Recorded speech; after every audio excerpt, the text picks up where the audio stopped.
Everybody has seen photos of the attack on September 11th. These photos make it appear as if a few Arabs attacked America, and that the airplane crashes and fires caused the buildings to collapse. However, when we take a close look at how the buildings collapsed, it appears as if explosives were used. For example, dust shot out of some of the windows far below the collapsing area. This dust is caused by extremely high pressure, but it comes out of only a few windows.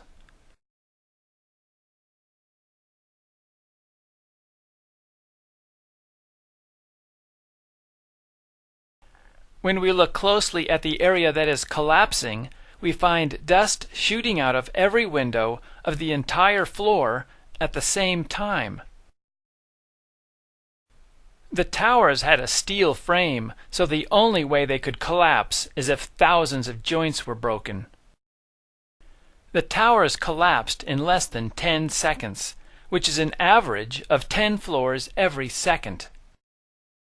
Next time you see a 10-story building, imagine the entire building collapsing in 1 second. The only buildings that collapse this quickly are the buildings that are destroyed with explosives. We were told that the collapse began when one floor broke, and the pieces fell to the floor below it. Those pieces shattered that floor, and so on, all the way down. However, when the pieces hit the floor below, they will slow down slightly, because some of their energy will be used to break the floor. Therefore, there should be a delay every time the pieces hit a floor.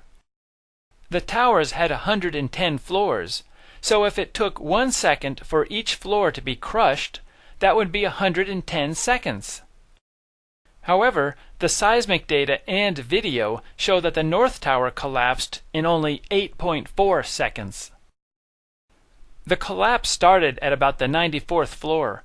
If you were to drop a rock from the 94th floor, it would hit the ground about 8.4 seconds later. This means that the pieces of the building were falling as fast as objects fall through the air. How can objects crash through steel and concrete floors as fast as they fall through the air? There is only one explanation. Explosives were placed in these buildings before the attack. The North Tower started to collapse when explosives at the 94th floor were detonated.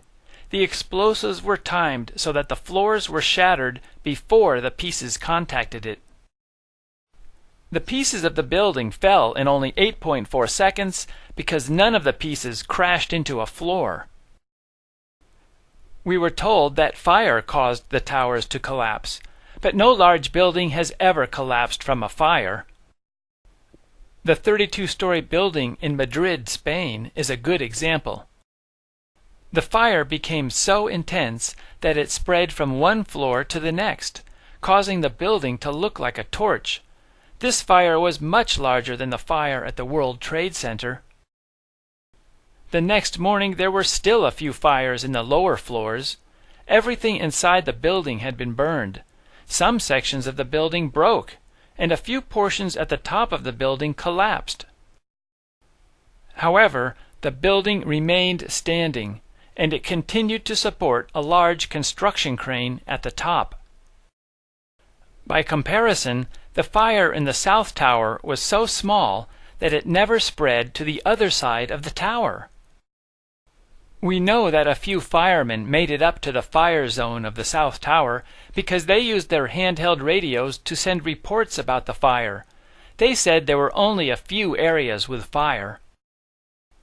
Obviously, the fire was too small to kill firemen, but we are supposed to believe that it was large enough to cause the buildings to collapse after burning for only 56 minutes. The fire in Madrid, Spain, was much more intense, and it burned all night, but it did not cause the building to collapse. Scientists created this temperature map of the rubble 5 days after the collapse. Obviously, the rubble would be cooler after 5 days. Also, firemen sprayed water on the rubble during those 5 days. However, one location in the rubble of Building 7 was above the melting point of aluminum, and so was one location in the rubble of the South Tower. How can a building fall down, and 5 days later the pieces are hot enough to melt aluminum? The presidents of 2 different companies that were cleaning up the area told Christopher Bolin that steel had melted in the basements of the towers and Building 7. These incredible temperatures are more evidence that explosives were used. Another suspicious aspect of the attack is the collapse of Building 7. This was a 47-story building with a steel frame. It was not hit by an airplane. It was across the street from the towers. Late in the afternoon, this building collapsed. The government investigated the collapse of this building. However, after 7 months of investigating, their conclusion was they have no idea why the building collapsed. A few months later, the landlord of the building, Larry Silverstein, announced on television that the fire department demolished the building. The government and news reporters should have asked Silverstein and the fire department to explain what happened to Building 7, but nobody asked any questions.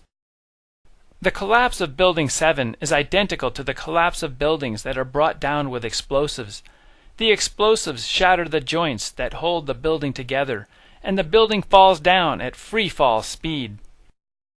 Dust is produced at the base of the building. There is a tremendous amount of evidence that the government created the September 11th attack. We could spend days discussing all of it. My accusation that the towers were demolished with explosives is based on scientific fact, and you cannot disagree with it. For example, pieces of a building cannot crash through steel and concrete floors as fast as they fall through the air. The fact that those towers collapsed in 10 seconds is proof that explosives destroyed the towers. Building 7 also collapsed in a manner that can only be explained with explosives.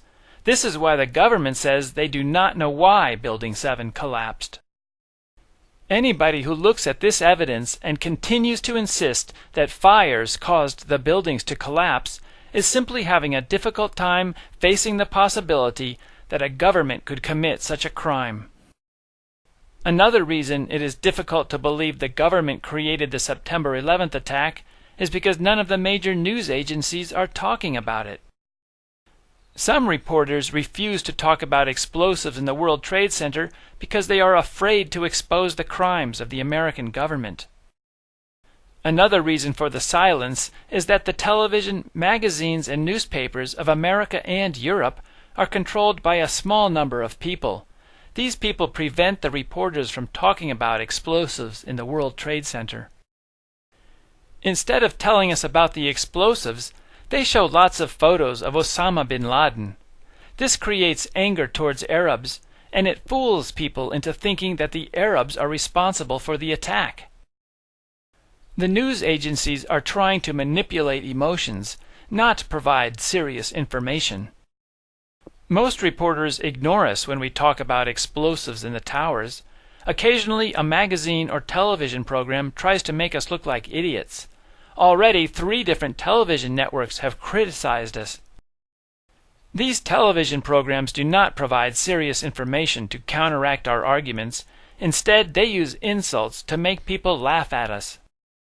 Here is how they introduce Jimmy Walter. And then there's this asshole. Man, that's way too soft.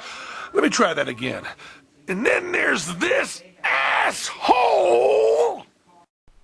My book has been available for almost 3 years, but it was ignored by the large magazines and television shows until Jimmy Walter began advertising it.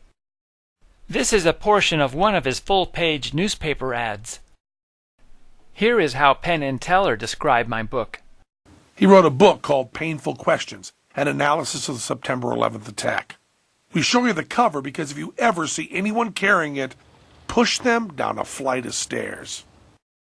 Popular Mechanics refers to us as liars. The angry and childish attacks on Jimmy Walter and me could be a sign that the criminals are frightened that we are exposing them. However, when a criminal tries to cover up his crime, he runs the risk of releasing more information about himself. These television shows and magazines can help us understand who is behind the September 11th attack and how they get away with these crimes. The executives of the major television networks, magazines, and newspapers are involved in these crimes. They help cover up the crimes by ignoring important information and by insulting those of us who complain about the crimes. The news agencies that ignore or insult us are identifying themselves as being either incompetent news agencies or as members of the criminal network. In either case, we should not purchase their newspapers, magazines, or television programs. We could use our technology to build beautiful cities for ourselves with advanced train systems, but we need better governments and better news reporters. We must also prevent the criminals from getting control of the 9/11 organizations. I will give you an example. I had been invited to speak at a meeting about September 11th in March of 2004 in San Francisco. However, a week before the meeting, I was told that I was not allowed to speak. They did not explain why I could not speak. I think the criminals are trying to get control of the 9/11 organizations so that they can remove people like me. They fool you into thinking they are on your side. They are trying to put all the blame on President Bush or Dick Cheney. They do not want you to know about the evidence that lots of people from several nations are involved, such as U.S. military officials, television executives, and some Israeli and British government officials. People often respond that they cannot do anything about this corruption because they are just an ordinary person of no importance. But everybody can help make this world a better place simply by showing our books, videos, and websites to your friends. So help us educate and encourage people. Let's make this a better world.